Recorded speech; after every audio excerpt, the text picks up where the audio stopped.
Je sais que depuis quelques jours, tout le monde est très inquiet. Qu'est-ce qui arrive au Premier ministre? J'ai gardé un certain silence. Il est bon que je vous explique certaines choses pour que vous puissiez avoir le cœur net. Beaucoup disent, pourquoi Choguer parle? Il ne doit même pas parler. Ils n'ont rien compris. La transition malienne, c'est notre bébé, à nous tous. Lorsque nous voyons que notre enfant fait des erreurs dans sa démarche, il est tout à fait normal de faire certains rappels. Si on ne le fait pas, demain, après-demain, c'est les mêmes personnes qui vont dire « Mais qu'est-ce qu'il avait dit? Pourquoi il n'avait pas parlé quand ça n'allait pas ?» Donc j'ai une responsabilité particulière dans cette transition. C'est pour cela que j'avais parlé. Et d'ailleurs, je parle seulement lorsqu'il y a des sujets extrêmement importants.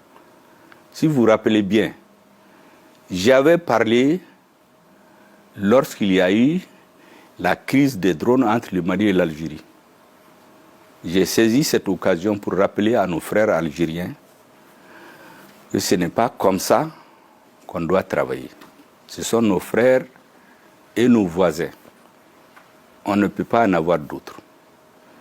J'ai protesté, j'ai condamné ceux qui manifestent dans les rues pour insulter les dirigeants algériens. Ce n'est pas normal. J'avais dit que quand il y a des problèmes, nos gouvernements se parlent, on attend que la tension baisse et on règle nos problèmes. Il ne sert à rien de faire certaines agitations. La deuxième fois où j'ai parlé, c'est lorsqu'il y a eu l'anniversaire de la CEDEAO.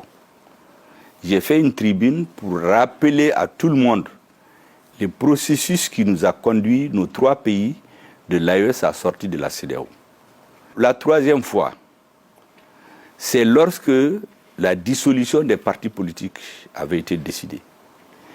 J'ai estimé que je ne peux pas continuer à me taire. Les assises nationales ont demandé de diminuer le nombre de partis. Elles n'ont jamais demandé de supprimer les partis politiques au Mali. Et la voie pour ce faire, les assises avaient donné des indications. Il s'agissait juste de passer à la phase de mise en œuvre. Le quatrième moment où j'ai parlé, c'est lorsque il y a eu la décision de prolonger les mandats du président autant qu'il faut jusqu'à ce que les terroristes finissent. L'action qu'il y a dans notre pays a deux acteurs, les terroristes et leurs soutiens et leurs sponsors, et le gouvernement qui défend le Mali. Il était de mon devoir d'expliquer certaines choses. Surtout qu'au même moment, les terroristes ont lancé un message pour demander à tous ceux qui sont contre le régime de Bamako. Certains ont ajouté, quelles que soient les raisons, de se retrouver pour former un gouvernement d'union nationale. Ils ont même insisté qu'eux, ils savent qu'eux seuls, ils ne peuvent pas diriger le Mali. Mais ils ont besoin de tous les Maliens. J'ai dit, attention, n'atteignons pas le point de non-retour. Parce que ce n'est pas le moment de créer certaines situations. Vous savez qu'en politique comme dans la diplomatie, la meilleure façon de construire la paix, c'est de diminuer ses ennemis. En période de crise, on ne peut pas multiplier ses ennemis. C'est des éléments élémentaires de la recherche de la paix et de la diplomatie. Et donc, c'est des moments critiques, je ne pouvais pas me taire là-dessus. Mais il y a des gens qui se lèvent, il ne doit pas parler, il faut qu'il se taise, il parle trop. En réalité, lorsque vous regardez ceux qui parlent comme ça, il y a beaucoup de citoyens qui sont de bonne foi peut-être, parce qu'ils ne connaissent pas tous les aspects de la politique. Mais la majorité des gens qui comprennent, ils le font exprès. Parce que pour eux, en gardant mon silence, ça va aggraver les choses. C'est tous, sans exception, des gens qui ont toujours été contre la transition et contre le Premier ministre.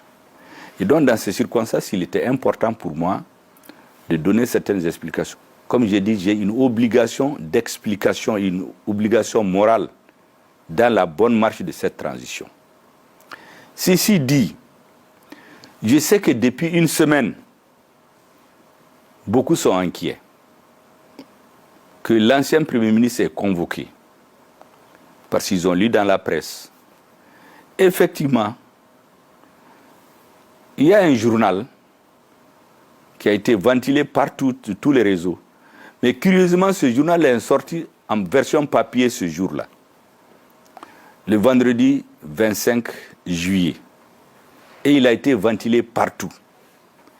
Et tout ce qui est écrit là-dedans, c'est les mêmes éléments qu'il y a dans le rapport du vérificateur qui est public. Ce que les gens oublient, ce n'est pas la première fois. En 2015-2016, pendant que j'étais dans le gouvernement, immédiatement après ma sortie, il y avait la même pratique. Il y avait un journal où toutes les semaines, il y avait des articles pour discréditer Choguel, qu'il aurait détourné de l'argent. Et ça, c'est parce que j'étais ministre de la communication, porte-parole du gouvernement. Un membre du gouvernement, mais toutes les semaines, il y avait des attaques contre lui. Tout le monde avait peur. Donc, je suis habitué à cette pratique. La deuxième chose, c'est que beaucoup oublient, je suis dans cette position depuis bientôt 30 ans. Au Mali, tous les gouvernements auxquels j'ai participé, même les pouvoirs auxquels j'ai participé dans la représentation, ont pratiqué contre moi la même chose. Pour rappel, et tout le monde peut vérifier, j'ai passé 3 heures dans les locaux de la sécurité d'État en 1991. Quand il y avait le débat au sein du parti pour aller à l'ouverture politique, il y avait des gens aussi qui étaient dans le régime, mais en fait, c'est des adversaires du régime. Ils allaient monter contre moi des faux arguments, faisant croire que je suis un opposant infiltré aussi dans le système. Heureusement que le président, en son temps, il vérifie tout. Donc, il a confié à ses services de vérifier est-ce que ce qu'on dit est vrai. J'ai donc été interpellé à la sécurité d'État, où j'ai fait 3 heures de temps. Ma deuxième convocation pour être à la sécurité d'État, c'était le 22 mars 1991, vendredi, à 8h30. À 8h30, je me suis présenté.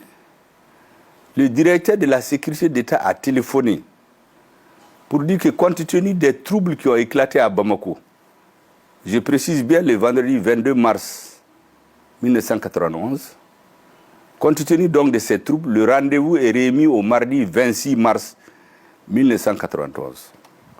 Ce rendez-vous n'a jamais eu lieu parce qu'entre-temps, les mêmes gens et d'autres Maliens qui étaient contre le régime, les opposants ont atteint leur objectif. Le régime a été renversé le 26 mars. Donc le rendez-vous n'a plus eu lieu. Ça, c'est en 1991. Mais cela ne m'a pas empêché de défendre une certaine vérité. Au point qu'on m'a accusé d'être l'homme de Moussa Traoré, alors que je n'avais jamais vu le président Moussa Traoré. Je l'ai vu la première fois, physiquement, pour discuter, le 12 mars 2002, quand j'avais décidé de me présenter à l'élection présidentielle. J'ai été le voir, il était détenu à Markala, j'ai discuté avec lui pour comprendre certains enjeux politiques dans notre pays. Et j'ai compris beaucoup de choses. La deuxième fois où on m'a fait cela, c'est en 2007. J'ai été dans le gouvernement de 2002 à 2007, ministre de l'Industrie et du Commerce. Dès que j'ai fait la passation de service, en 2007, les services de contrôle de l'État ont débarqué dans les bureaux, dans mes anciens bureaux. Ils ont fait des mois de contrôle pour fouiller dans ma gestion. La troisième fois, j'étais à la MRTP. C'était en 2011 et 2012. 8 mois de contrôle lorsque Et j'étais encore directeur général de la MRTP pour vérifier ma gestion. Ces 8 mois de contrôle, le rapport final a été déposé chez le président le 22 mars 2012. La suite, vous savez ce qui est arrivé. La troisième fois, c'est pendant la transition de 2012. Le Premier ministre a écrit au vérificateur général pour dire d'aller vérifier ma gestion, et singulièrement la gestion de l'Agence pour le Fonds d'accès universel, le fameux AGFO dont vous entendez parler. Lorsque j'arrivais à la tête de la MRTP, il n'y avait pas un franc dans les caisses de l'AGFO. Lorsque j'y arrivais en 2008. Mais lorsque j'ai quitté en 2015, j'ai laissé 37 milliards dans les caisses de l'AGFO. Et au total, 60 milliards dans les caisses de la MRTP. Après des investissements de plus de 20 milliards. Nous avons fait ce que nous pouvons.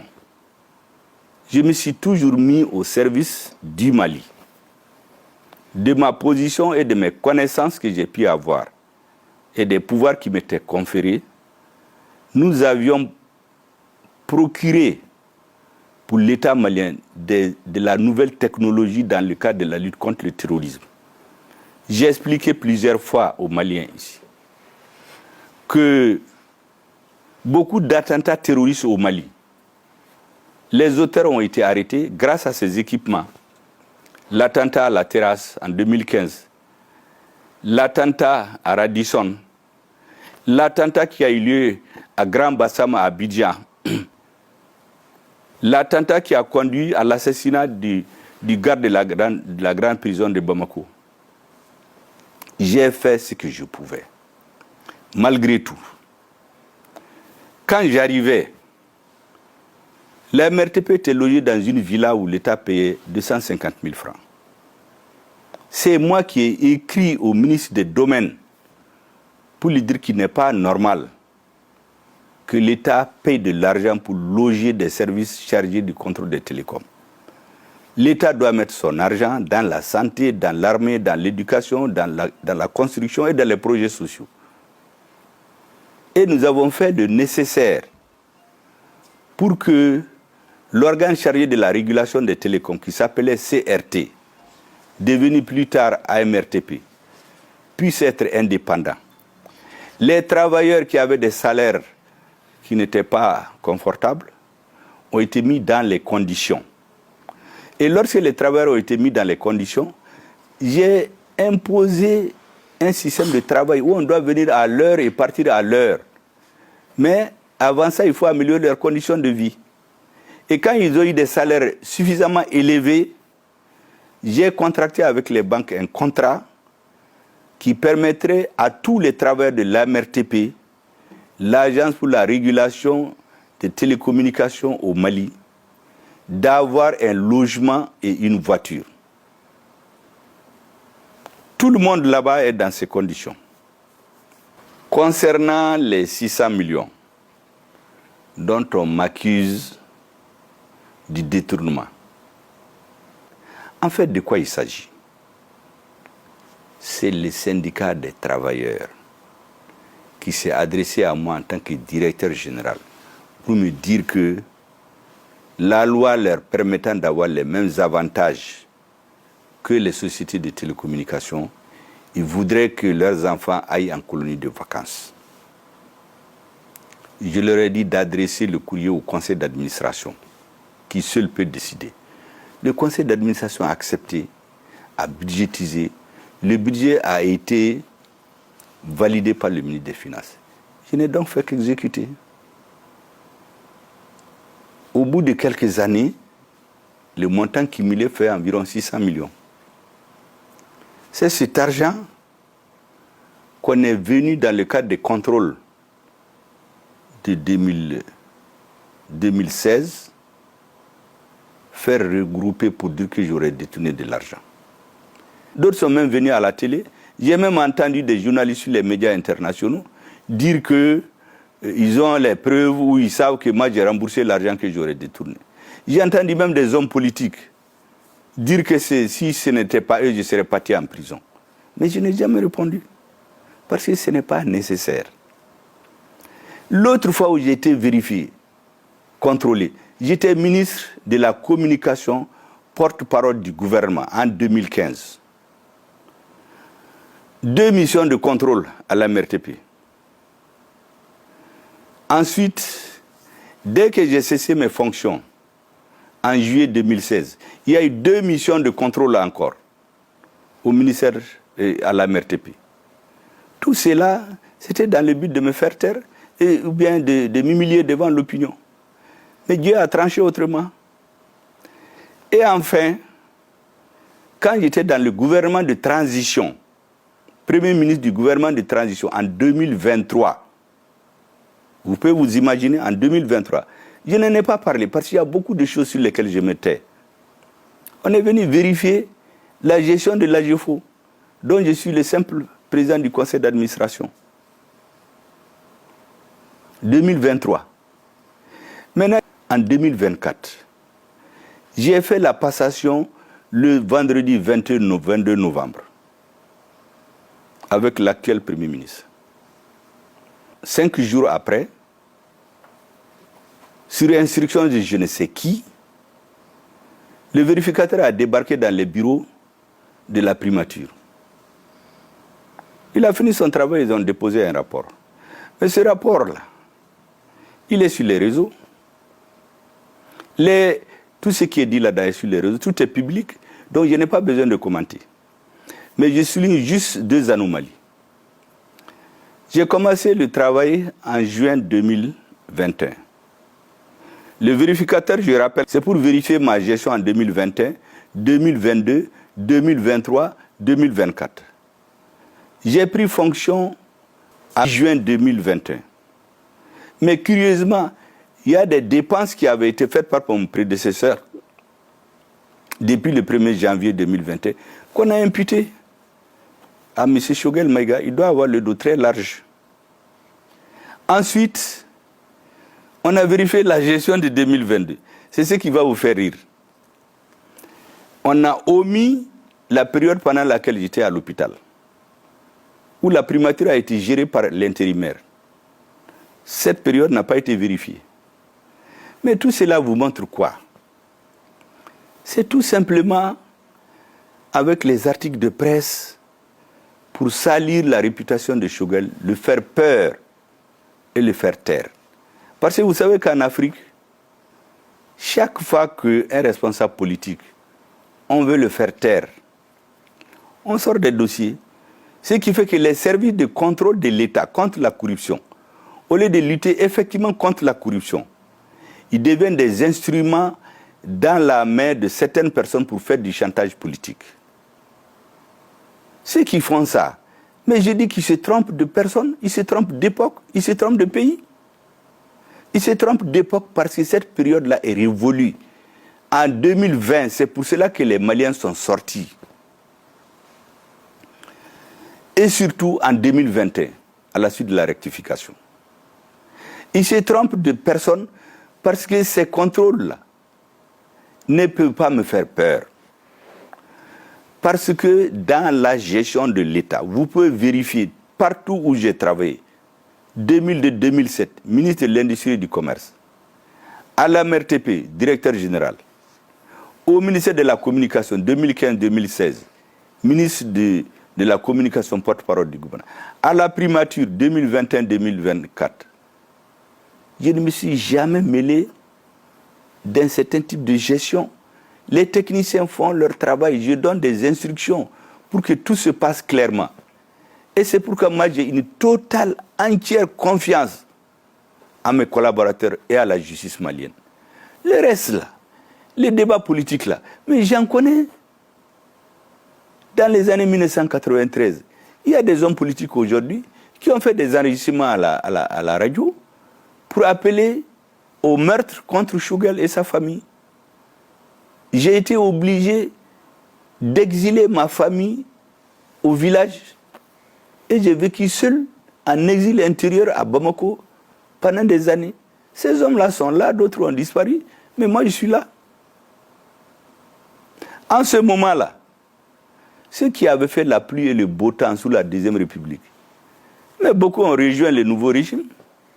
D'autres sont rentrés sous les lits. Il n'y avait personne pour défendre le bilan de la Deuxième République. Moi, je ne défends pas des personnes. Je défends ce qui a été fait. J'ai dit aux gens, le palais de la culture, le CICB, la route Sévaré-Gao. Allez-y demander aux populations de Gao aujourd'hui qu'il n'y a pas de route. Ça fait plus de 500-600 km. En ce moment, vous quittez Bamako la nuit, le lendemain, vous êtes à Gao. J'ai cité les barrages de Selengue et Manantali. Ils ont été construits sous la Deuxième République. On n'en parle pas, mais aujourd'hui qu'on a des problèmes d'électricité, on en parle. Nous avions la meilleure école de la sous-région. Nous avions l'une des premières armées en Afrique. Mais un régime qui a fait tout ça, on ne peut pas venir mettre dans la tête des Maliens qui n'ont fait que du mal. Ils ont dû commettre des erreurs. Et j'ai toujours affirmé que la construction d'une nation, c'est plusieurs générations. Chaque régime vient, il fait des erreurs, il fait des acquis, et le régime qui vient construit sur ce qui a été fait. Si on commence tout le temps à faire table rase, ou humilier tous ceux qui travaillent pour le pays, mais c'est l'éternel recommencement. Moi, je ne suis pas dans ça. Donc tous mes collaborateurs le savent, à tous les niveaux, depuis d'ailleurs quand j'étais un cadre à la Sotelma. C'est comme ça que j'ai toujours travaillé. Donc ceux qui pensent aujourd'hui que c'est avec ces choses qu'on va me faire, mais ils se trompent complètement. Mais la lutte pour l'émancipation des Maliens, nous allons le faire auprès de tous les patriotes maliens. Ces patriotes-là, chacun se bat comme il fait, on n'a pas les mêmes moyens de se nous battre, on n'a pas les mêmes façons. C'est tout ce que j'ai dit.